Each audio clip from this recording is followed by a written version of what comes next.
Tonight, from South America to the southern border. This is a hemispheric challenge that demands hemispheric solutions. How the White House hopes to curb illegal immigration as Title 42 ends. Plus, no more drug war! Fighting opioid overdoses, why the bipartisan push to legalize fentanyl testing strips is stalled. And later, lawmakers double down on illegal voting. A plan for harsher punishments is one step closer to the governor's desk. Capitol Tonight starts right now.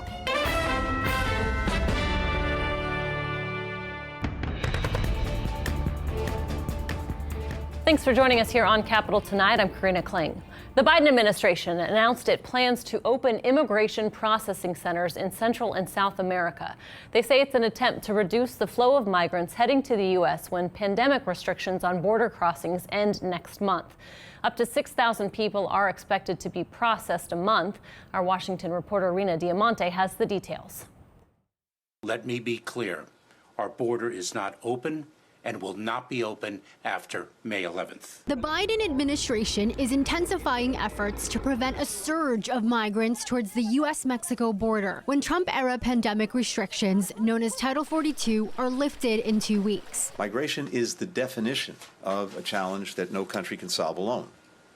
The magnitude, the range of drivers, the push and pull factors, all demand that we work together. Thursday, Secretary of State Antony Blinken and Homeland Security Secretary Alejandro Mayorkas outlined the plan. It includes opening regional processing centers in Guatemala, Colombia, and potentially other countries to screen migrants who want to come to the U.S. Those who are eligible for asylum or other legal pathways to entry eventually will be referred for resettlement. Canada and Spain have also agreed to accept referrals, but migrants who bypass the new system and cross the border illegally on their own would be disqualified from entering the U.S. It carries stiff consequences for irregular migration, including at least a 5-year ban on re-entry and potential criminal prosecution for repeated attempts to cross unlawfully. Periodic surges of migrants at the southern border have created major political and policy challenges for President Joe Biden. Republicans have repeatedly accused Biden of allowing open borders, a charge the White House rejects. The administration's new plan comes as House Republicans are trying to overcome internal divisions to pass a sweeping border security package that includes completing President Donald Trump's border wall. What President Biden and Secretary Mayorkas are doing are doubling down on the failed policies that created this problem,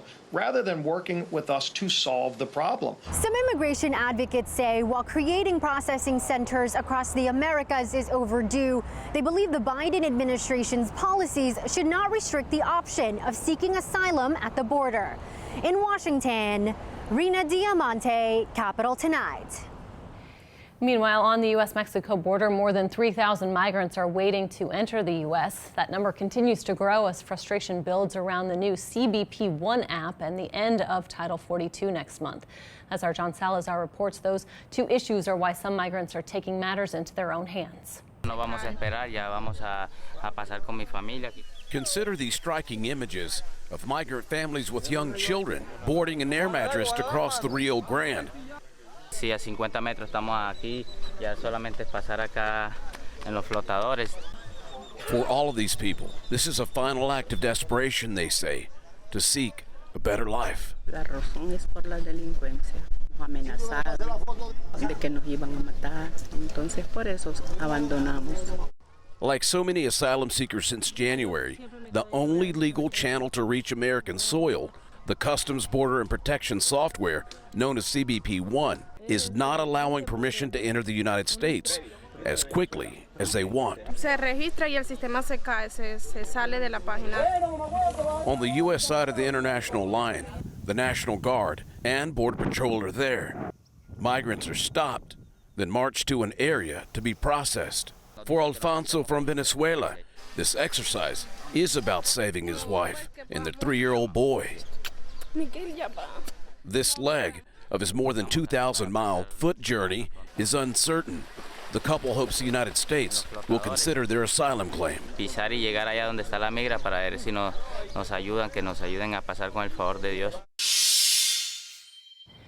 At the state capitol, there's a push to fight the fentanyl crisis, but a bipartisan effort to legalize fentanyl test strips has stalled. Take action now! Take action Harm reduction activists marched through the Capitol today demanding the state Senate take up a bill to legalize the test strips. Those let people determine if any substance has been laced with fentanyl. Activists delivered 700 petitions to Senator Joan Huffman's office claiming she won't let the legislation move forward. Governor Abbott said he'd sign a bill legalizing the test strips. We did reach out to Senator Huffman's office for comment but did not get a response. And joining us now are Texas Harm Reduction Alliance Executive Director Kate Graziani and Director of Organizing Paulette Soltani. Thank you to both of you for being here. Appreciate your time. Kate, I'll start with you. I mean, what are you hearing? Why aren't the votes there on the Senate side? We haven't heard anything definitive about why the votes aren't there. In fact, there's bipartisan support for this bill. There are senators who have authored the bill. And we haven't been able to get any information from the Republicans on the Criminal Justice Committee about why they are not in favor. Yeah. Paulette, the head of the committee, the Criminal Justice Committee, said that some members feel the move might make people more confident abusing drugs. What's your response to that? I think it's ridiculous at this point to be even implying that in the midst of the worst overdose crisis our state and our country has ever seen. At this point, we need to be giving people the life-saving tools that we know work. If we care about Texans' lives, then we should be legalizing, authorizing these testing strips and so much more. How exactly do, Kate, these testing strips work? I mean, just explain kind of what goes into it. They're very affordable. They cost less than $1. They act like many testing strips, a COVID test or a pregnancy test. And when used properly, they can detect the presence of fentanyl in any substance. And research shows that when used, people change their behaviors about how they use drugs, and they use more safely, or they use less because they know fentanyl is present. So they work to save lives. And with that, I mean, just kind of in the research that you guys done, I mean, this passed in the House with near unanimous support. We've heard Governor Abbott say that he's, kind of come out in favor of legalizing these fentanyl testing strips. So what do you do to get the Senate on board at this point? We're sort of at a loss, and I think that leads to why we did our rally and our petition delivery today at Senator Huffman's office. We don't see any reason for this not to pass at this point if our governor has stated support for it, if it has bipartisan support. It's really devastating to see our politicians refusing to listen to community members whose lives have been devastated by the lives of their loved ones being lost to this. Is it more education that's needed? I think that could be a piece of it, educating our lawmakers and some of the other stakeholders that are involved in some of these decisions. But to be honest, I think we have provided that education. And personally, I have provided Senator Huffman with all the data and research around why fentanyl testing strips work, how they reduce overdoses, that they don't condone drug use or increase drug use in any way, shape, or form. And they have been unwilling to even engage in a conversation more deeply about fentanyl test strips in their opposition. So I think always more education is helpful, but at this point, I don't think that is the root cause. Unfortunately, it sounds like politics are getting in the way of saving lives right now. We just have about 30 seconds left. Paulette, I mean, what if this doesn't pass? We're going to continue to see devastating outcomes every year. I mean, Travis County just received its data for the previous year around overdoses, and the number of deaths doubled in 1 year. So this is just going to continue to be the trend unless our state finally invests in the tools that we know work. Yep. Kate Graziani and Paulette Soltani, thank you to both of you for being with us. We'll continue to follow this and get you back on. Appreciate your time. Thank you. In Texas, nurse practitioners have to pay a physician to review their work, but a bill with bipartisan support would eliminate that requirement, allowing NPs to do their job without restrictions. Charlotte Scott reports on how this could benefit Texans in need of care, especially those in rural areas. Tanika Ford has been seeing a nurse practitioner, or NP, for more than 15 years. She's helped me find behavioral specialists for my son. She's helped me with I was also going through some fertility issues. She was able to recommend me to different people. Her NP is Latricia Harrison. She operates her own clinic in Houston and her mom inspired her to become a nurse. I always helped my mom take care of the family and the neighbors, so I was very impassioned about nursing, so I decided to become a nurse. NPs in Texas have to pay a physician in order to do their job. That means without a doctor, NPs can't help the patients who need them. NPs also have some restrictions on what medication they can prescribe. So if I have a patient who has ADHD, I cannot give them the medication. I have to refer them to a psychiatrist who can prescribe the Schedule II, or my collaborating physician will have to come in and see the patient in order to give the patient the medication that they need, which further delays care. But a bill that has bipartisan support in the Texas Senate would free NPs from these limitations. Harrison and another Texas-based NP, Justin Kohlers, think this would be good for Texas. More access, more options,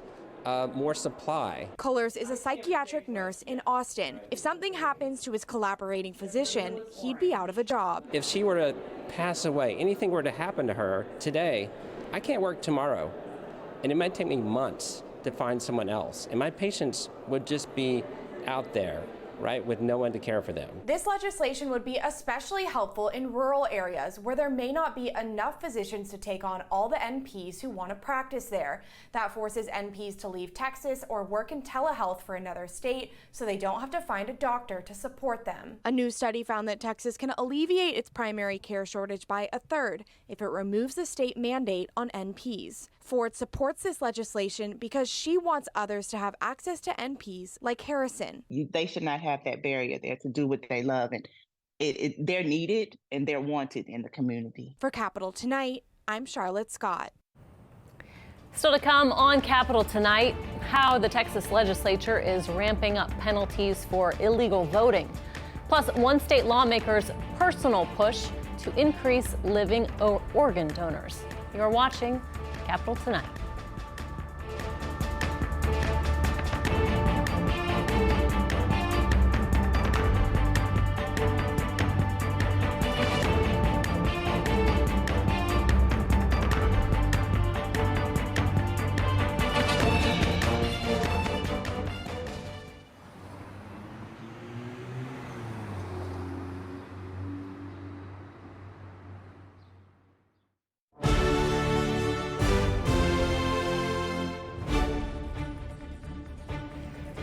Welcome back. Here's a check of some of the other political stories making headlines across Texas. Illegal voting in the state is likely to be a felony again. The Texas House voted today to raise the criminal penalty to a second-degree state felony after making it a misdemeanor last session.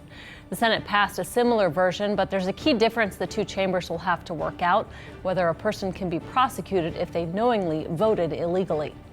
A bill to ban corporal punishment in Texas schools failed again in the legislature. Opponents of the ban say teachers and staff should be able to continue physically disciplining students if school boards allow it. Supporters say this kind of punishment is harmful to students psychologically.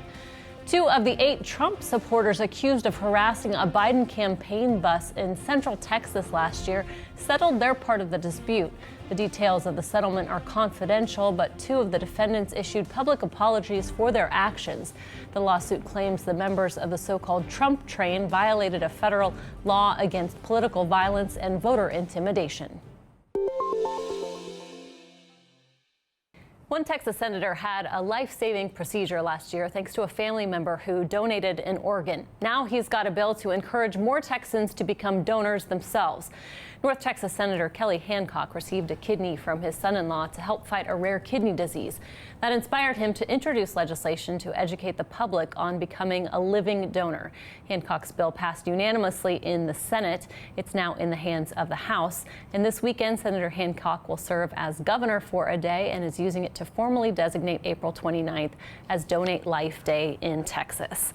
And Senator Hancock joins us now. Good to see you. Thanks for coming in. Good to see you. Thanks for having me again. Yeah, nice to have you in studio. I mean, what does this designation mean? I mean, what do Texans need to know about this day and kind of what this will mean moving forward? Well, I think the biggest thing that we're trying to do is really promote the fact that this is a viable surgery, that you can have it. You do have to go through recovery, but we can all live with one kidney, thankfully, because, I mean, I have one that works, and then my son-in-law has one that works, and his life is very much the same. In fact, they're expecting a child soon, and which all occurred after surgery. And so you can have a normal life and still literally save the life of somebody else. And I just think the education of it, having gone through that process, having it change my life the way it did, I want to impact other people's lives in a positive way. And the other thing that I've learned along the way is the impact it has on those donors. I mean, just the joy that they have. We met with the very first donor of a living donor here in Texas, and he's just such a great guy and has no idea who received his kidney, but you could just see the joy in his face that he knows he made a difference in someone's life. So we just want to promote that and educate people. And I think Texas is a great place to do that. Well, and for those who might not know, I mean, at driver's licenses, state already asks if you want to donate organs upon death. So how would this work in terms of? Very similar. In fact, Texans do a pretty good job of checking that box. I've had so many friends that go, I got my driver's license, after they've found out, because no one really around here in Austin knew, other than my family, about the disease that I was dealing with the last several years. And it would operate much the same way that, as you do that, you could check as a living donor, and that could be bone marrow, it could be a number of different things. It could be kidneys, could be liver, on doing that. And it just says I'm viable and receive the information. There's also a national registry, so it would link us up with that. And so both the education, promotion, and then that means to do very similar to what's already taken place. How are you doing since having your transplant? I mean, I know you're talking about it, but you had mentioned you kept this quiet for so long. Yeah, no, life's very good. It's kind of scary a little bit because nobody's ever accused me of not having a lot of energy. And, about 6 weeks into it, I told my wife, makes me kind of nervous. I've got more energy than I've ever had, which is what the doctors told us, and makes sense, right? Yeah. My kidney wasn't working well, and my energy level was down for where I'm supposed to be. Yeah, well, and you just told me you ran 5 miles, so you seem to be doing okay. We're getting there. That's great to see. I mean, while I have you here, I do want to ask you about some of the other legislation that's maybe stalling in the House and Senate, and kind of what's happening there. The big sticking points between the House and Senate with property tax relief and vouchers. How do you see this playing out? Well, what you see typically session after session is there are some key issues. They really don't work themselves out to the bitter end. I do think on property taxes, they're different concepts. It's not like they do battle against one another. They could potentially work together. I think there's a pathway toward resolving those issues that is, and at the end of the day, what you want is good for property owners. On the voucher issue, it's that's a tough situation. Sure. Every district's a little bit different. Obviously, rural districts are different than urban, suburban issues. Do you think more concessions need to be made in order to get it over the finish line in terms of winning over rural Republicans in the House? You've just really got to talk to every member. Every member's got their different sticking points, and it's just been an issue out there for so long that, some you can negotiate with, and some there's just no negotiating. Yeah. Senator Kelly Hancock, we will have to leave it there. Nice to see you. Thanks for coming in. I appreciate it. Thank you. In Washington, Texas Senator John Cornyn weighed in on how the Supreme Court should handle ethics issues. This comes after reports emerged accusing Justice Clarence Thomas of not disclosing luxury trips in a property transaction with Texas GOP megadonor Harlan Crow. That led to some lawmakers trying to look into the matter, including one Democrat suggesting subpoenas. But Cornyn said he thinks it's up to the court. My hope is that the Chief Justice and the judiciary take note of some of the controversies that have occurred and take care of this matter themselves. Thomas has said he would update his financial disclosure records to reflect selling the property to Crow. Still to come on Capitol tonight, tensions between the U.S. and China are moving to real estate. By lawmakers on the state and federal level hope to ban certain foreign citizens from buying land.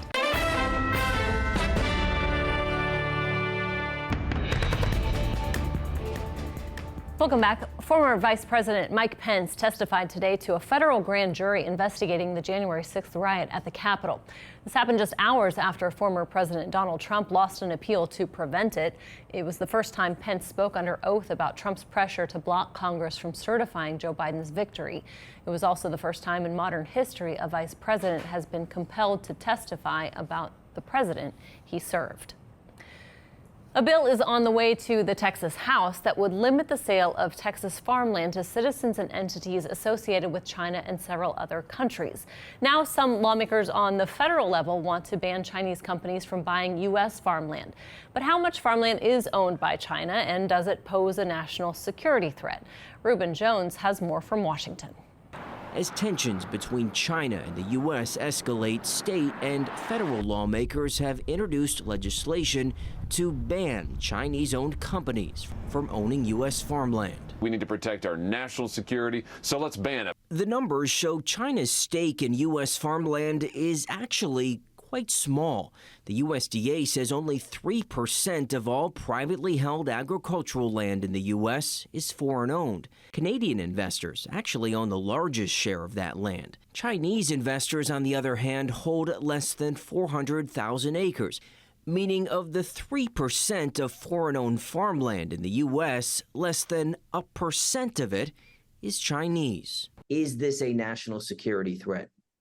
In general, it is not. You would have to see an absolutely massive and totally unlikely increase. But Scott Lincecum from the Cato Institute, a libertarian research organization, says it does depend where the farmland is located. Where national security issues typically would arise will be when it's in the proximity to U.S. military bases or other national security related properties. Lincecum says the legislation with a better chance of actually getting through Congress is a bill called the Soil Act that would increase oversight and improve data monitoring of foreign-owned farmland. And then when we have that data, if we see a bigger problem or a different problem, that's when you should see government action. In Washington, Reuben Jones, Spectrum News. And that is all the time that we have tonight. Join us again tomorrow for the latest in Texas politics. Until then, thanks for watching. Stay safe and have a great night.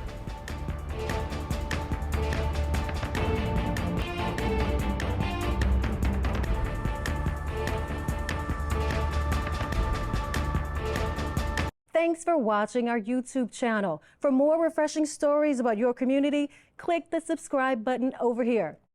You can also download our Spectrum News app and tune in to Channel 55 on Dish and DirecTV to get live news coverage, weather updates every 10 minutes, and more. We'll see you then.